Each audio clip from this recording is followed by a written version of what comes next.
नमस्कार, जीएस जिला में स्वागत है आप लोगों का। उम्मीद है आप स्वस्थ और मस्त होंगे। हम लोग प्राचीन इतिहास की वैदिक संस्कृति नामक टॉपिक को क्विज के माध्यम से कवर कर रहे हैं। इससे पहले मैंने 60 वीडियो सॉल्व करके जीएस जिला चैनल पे डाल दिया है। अगर क्विज सॉल्व करना चाहते हैं वैदिक संस्कृति नामक टॉपिक का या पढ़ना चाहते हैं तो आप मेरे चैनल जीएस जिला पे जाकर पढ़ सकते हैं और क्विज को सॉल्व कर सकते हैं। चलिए आज का क्विज शुरू करते हैं। हमारा आज का जो पहला क्वेश्चन है वह है प्रश्न नंबर 61 यानी 61। ऋग्वेद के किन 6 मंडलों को वंश मंडल गोत्र मंडल कहा जाता है? इनमें से ऋग्वेद के किन 6 मंडलों को वंश मंडल गोत्र मंडल कहा जाता है? पहला ऑप्शन है दूसरे मंडल से 7वें मंडल तक। सेकेंड ऑप्शन है पहले मंडल से 6ठे मंडल तक। थर्ड ऑप्शन है तीसरे मंडल से 8वें मंडल तक। और चौथा ऑप्शन है चौथे मंडल से 9वें मंडल तक।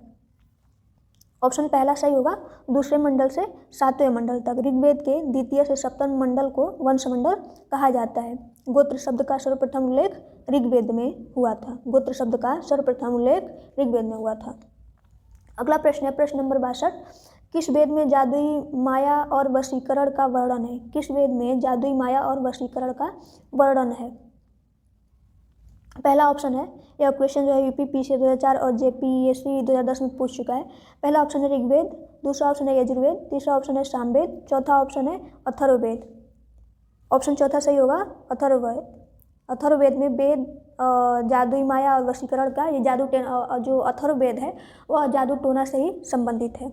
तो वेद जादुई माया और वशीकरण का वर्णन अथर्ववेद में है। अगला प्रश्न है प्रश्न नंबर 63। आर्य शब्द इंगित करता है। आर्य शब्द इंगित करता है। पहला ऑप्शन है निर्जाति समूह को, दूसरा ऑप्शन है यायावरी जन को, तीसरा ऑप्शन है भाषा समूह को, चौथा ऑप्शन है श्रेष्ठ वंश को। यह प्रश्न यूपीपीसीएस 1999 में पूछ चुका है। ऑप्शन चौथा सही होगा, श्रेष्ठ वंश को। आर्य शब्द का शाब्दिक अर्थ है श्रेष्ठ या कुलीन। अगला प्रश्न है प्रश्न नंबर 64। ऋग्वेद में कुल कितने मंडल हैं? पहला ऑप्शन है 7, दूसरा ऑप्शन है 8, तीसरा ऑप्शन है 9 और चौथा ऑप्शन है 10। ऑप्शन चौथा सही होगा, 10। ऋग्वेद में 10 मंडल है। अगला प्रश्न है प्रश्न नंबर 65। आर्य भारत में संभवतः आए थे, मतलब आर्य भारत में कहाँ से आए थे? पहला ऑप्शन है यूरोप से, दूसरा ऑप्शन है मध्य एशिया से, तीसरा ऑप्शन है पूर्वी एशिया से, चौथा ऑप्शन है अन्य क्षेत्रों से। ऑप्शन सेकंड सही होगा, मध्य एशिया से। मैक्स मूलर के अनुसार आर्यों का मूल निवास स्थान जो है वह मध्य एशिया को माना जाता है। आर्यों द्वारा जो निर्मित सभ्यता थी वो वैदिक सभ्यता कहलाई।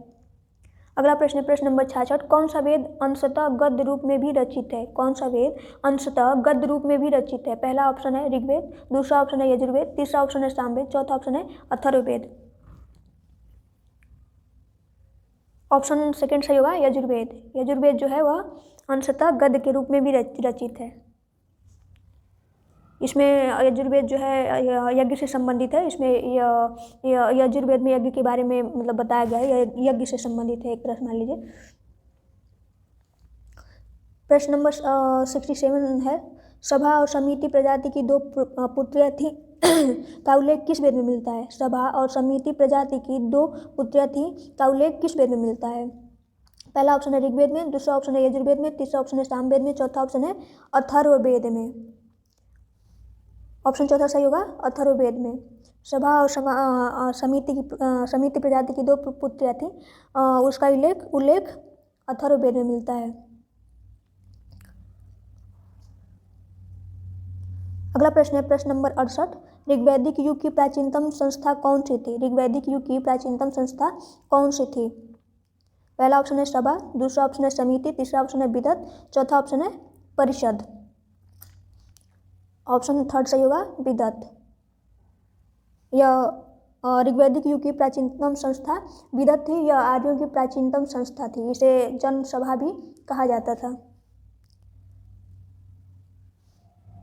अगला प्रश्न है प्रश्न नंबर 69। ब्राह्मण ग्रंथों में सर्वाधिक प्राचीन कौन है? ब्राह्मण ग्रंथों में सर्वाधिक प्राचीन ग्रंथ कौन है? पहला ऑप्शन है ऐतरेय, सेकेंड ऑप्शन है शतपथ ब्राह्मण, चौथा ऑप्शन है गोपद ब्राह्मण, पहला ऑप्शन है ऐतरेय ब्राह्मण, दूसरा ऑप्शन है शतपथ ब्राह्मण, तीसरा ऑप्शन है गोपद ब्राह्मण और चौथा ऑप्शन है पंचविंश ब्राह्मण। ऑप्शन सेकेंड सही होगा, शतपथ ब्राह्मण। ब्राह्मण ग्रंथों में सर्वाधिक प्राचीन ग्रंथ शतपथ ग्रंथ है। अगला प्रश्न है प्रश्न नंबर 70, गोत्र व्यवस्था प्रचलन में कब आई? गोत्र व्यवस्था प्रचलन में कब आई? इससे पहले किसी प्रश्न का व्याख्या करते हुए मैंने बताया था कि गोत्र व्यवस्था कब आई थी।